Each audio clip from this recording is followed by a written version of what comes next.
Hey everyone, Dakota Clayball back again to talk about the DFB Pokal Quarterfinal match between Bayern Munich and RB Leipzig. Now you might think the penalty was the complete story about how Bayern Munich won, but the short answer is it wasn't. The story really was how Leipzig's aggressive man marking of Harry Kane repeatedly broke their own defensive compactness and forced them into a dilemma they couldn't solve. That's why Bayern Munich won this match. Let's talk about the first half. From the opening phase, Leipzig were extremely tight to Harry Kane and Bayern were a bit slow to react. Whenever he dropped into half space, one defender followed aggressively and often a second defender compressed behind him. That approach limited his ability to turn centrally, but it created a secondary problem. That secondary problem stretched Leipzig's central balance. Even in the first half, you could see small pockets forming around the Red Bull box. Bayern Munich fully didn't exploit it yet, but the structure was bending. The lawn ballers were choosing control over Kane at the cost of compactness elsewhere. Now here's the dilemma.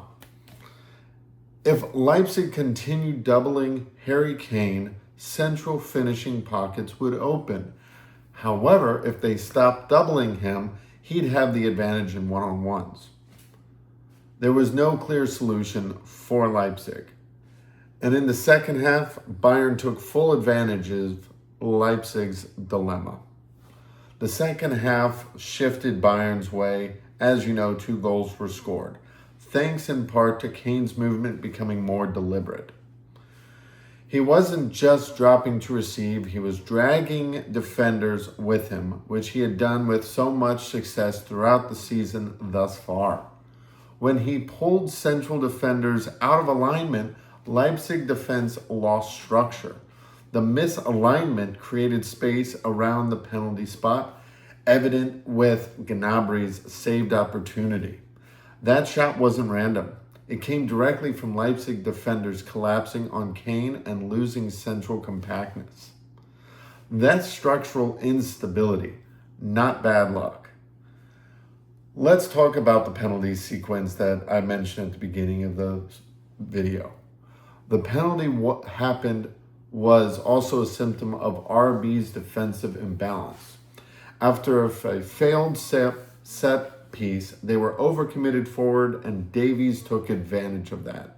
With too many players in an advanced position, recovery spacing was delayed.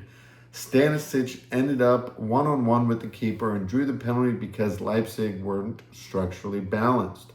When Bayern countered, all RB's backline was isolated. That's the cost of aggressive commitment. Ultimately, the big picture, elite forwards don't just score, they distort shape.